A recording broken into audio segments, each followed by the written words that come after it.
আজকের গল্প শরৎচন্দ্র চট্টোপাধ্যায়ের ছেলে ধরা।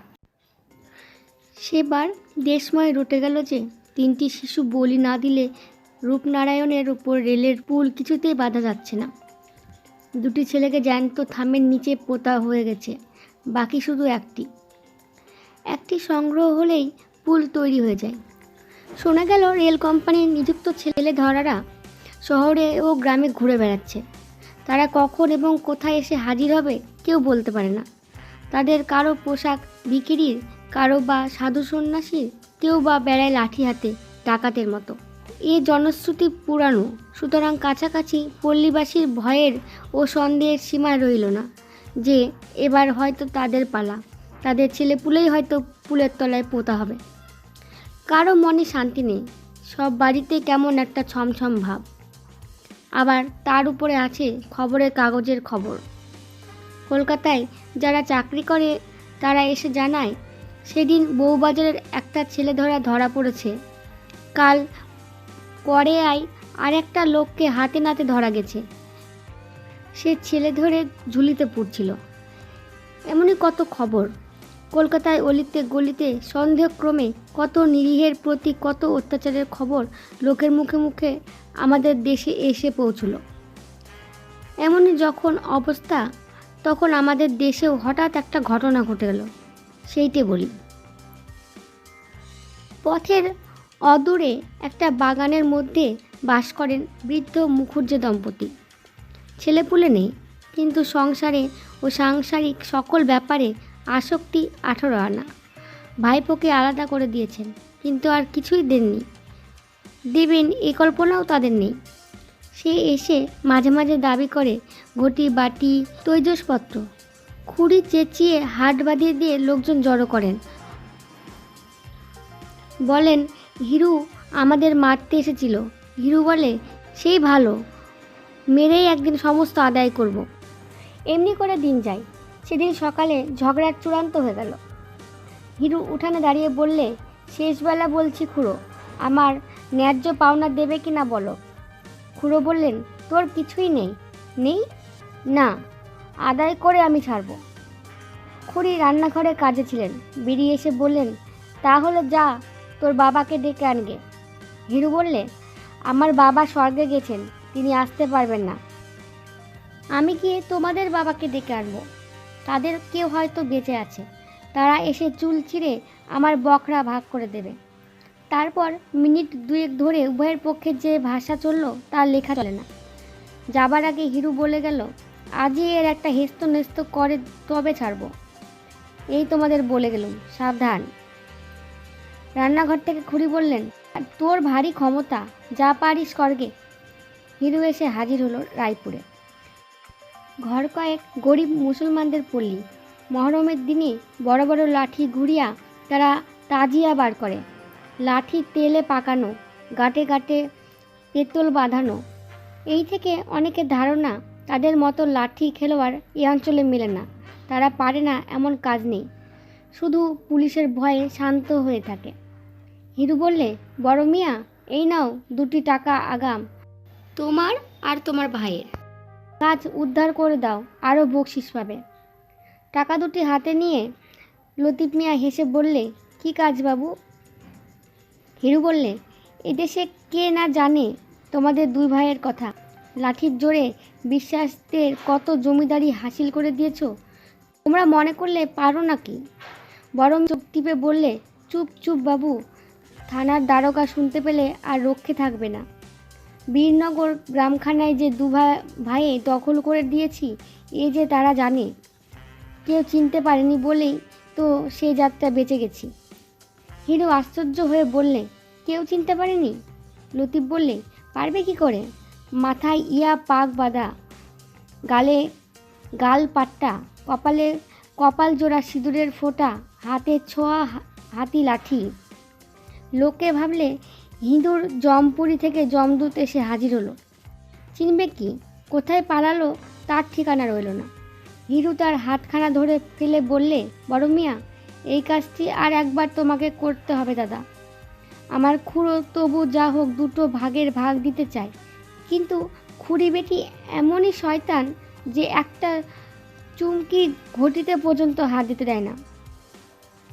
ওই পাগড়ি, গালপাট্টা আর সিঁদুর মেখে লাঠি হাতে একবার গিয়ে উঠানে দাঁড়াবে, তোমাদের ডাকাতে হুমকি একবার ঝাড়বে, তারপর দেখে নেব কিসে কি হয়। আমার যা কিছু পাওনা ফেরে বার করে আনবো ঠিক সন্ধ্যার আগে, ব্যাস। লতিফ মিয়া রাজি হলো। লতিফ, মামুদ দুই ভাই সাজ পোশাক পরে আজই গিয়ে খুড়োর বাড়িতে হানা দেবে ঠিক হয়ে গেল। পিছনে থাকবে হিরু। একাদশী। সারাদিনের পর দাওয়াই ঠাই করে দিয়েছেন জগদম্বা।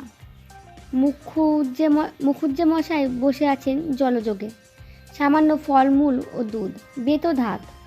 একাদশীতে অন্নাহার সহ্য হয় না।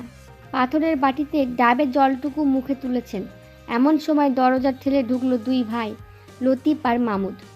ইয়া পাগড়ি, ইয়া গালপাট্টা, হাতে 6 হাতি লাঠি, কপাল জোড়া সিঁদুর মাখানো। মুখুজ্জের হাত থেকে পাথরের বাটি দুম করে পড়ে গেল। জগদম্বা চিৎকার করে উঠলেন, ওগো পাড়ার লোক, কে কোথায় আছো, এসো গো, ছেলে ধরা ঢুকেছে। সুমুখের ছোট মাঠটায় সব ঘর কেটে ছোট ছোট ছেলের দল ফিরে খেলে। তারা আজও খেলছিল। তারাও চেঁচাতে চেঁচাতে যে যেখানে পারল ছুট দিল। ওগো ছেলে ধরা এসেছে, অনেক ছেলে ধরে নিয়ে যাবে, অনেক ছেলে ধরে নিয়ে যাচ্ছে। হিরু সঙ্গে এসেছিল বাড়ি চিনিয়ে দিতে, দৌড়ের আড়ালে লুকিয়েছিল। সে চাপা গলায় বললে, আর দেখো কি মিয়া, পালাও, পাড়ার লোকে ধরে ফেললে আর রক্ষে নেই, বলেই নিজে মারলে ছুট।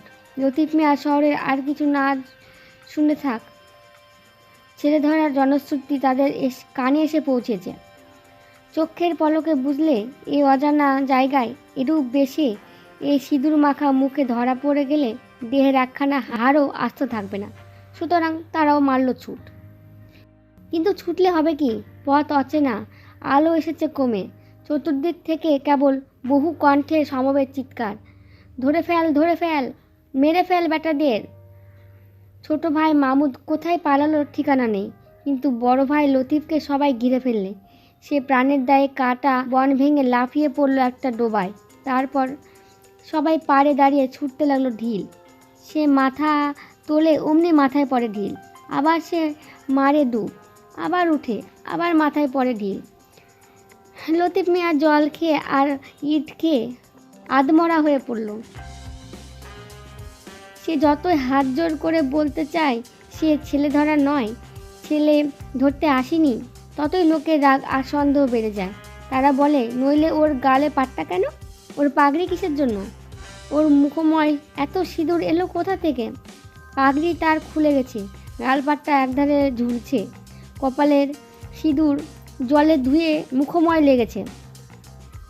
এইসব কথা সে পাড়ের লোকেদের বলেই বা কখন, আর শোনেই বা কে। ততক্ষণে কতগুলি উৎসাহী লোক জলে নেমে লতিফকে হিচড়ে টেনে তুলেছে। সে কাঁদতে কাঁদতে কেবলই জানাচ্ছে সে লতিফ মিয়া, তার ভাই মামুদ মিয়া, তারা ছেলে ধরা নয়। এমন সময় আমি যাচ্ছিলাম সেই পথে, হাঙ্গামা শুনে নেমে এলুম পুকুর ধারে। আমাকে দেখে উত্তেজিত জনতা আর একবার উত্তেজিত হয়ে উঠল। সবাই সমস্বরে বলতে লাগলো, তারা একটা ছেলে ধরেছে। লোকটার অবস্থা দেখে চোখে জল এলো। তার মুখ দিয়ে কথা বেরোবার শক্তি নেই। গালপাট্টায়, পাগড়িতে, সিঁদুরে, রক্তে মাখামাখি, শুধু হাত জোর করেছে আর কাঁদছে। জিজ্ঞাসা করলুম, ও কার ছেলে চুরি করেছে, কে নালিশ করেছে? তারা বললে, তা কে জানে, ছেলে কই, তাই বা কে জানে, তবে এমন করে মারছো কেন? কে একজন বুদ্ধিমান বললে, ছেলে বোধহয় ওর পাকে পুঁতে রেখেছে, রাত্রিরে তুলে নিয়ে যাবে, বলি দিয়ে ফুলের তলায় পুঁতবে। বললুম, মরা ছেলে কখনো বলি দেওয়া যায়? তারা বলল, মরা হবে কেন, জ্যান্ত ছেলে, পাকে পুঁতে রাখলে ছেলে জ্যান্ত থাকে কখনো? যুক্তিটা তখন অনেকের কাছেই সমাচীন বোধ হলো। এতক্ষণ উত্তেজনার মুখে সে কথা কেউ ভাববারই সময় পায়নি। বললুম, ছাড় ওকে। লোকটাকে জিজ্ঞাসা করলুম, মিয়া, ব্যাপারটা সত্যি কি বলো তো?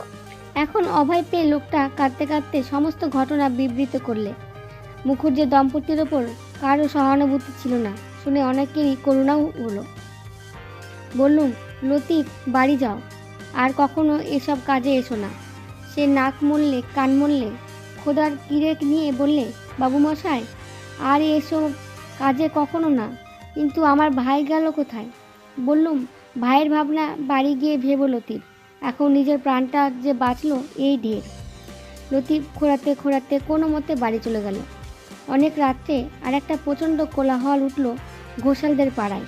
তাদের ঝি গোয়ালে ঢুকেছিল গরুকে জাপ দিতে। খড়ের ঝুড়ি টানতে গিয়ে দেখে টানা যায় না। হঠাৎ তার মধ্যে একটা ভীষণ মূর্তি লোক বেরিয়ে ঝির পা দুটো ধরলে।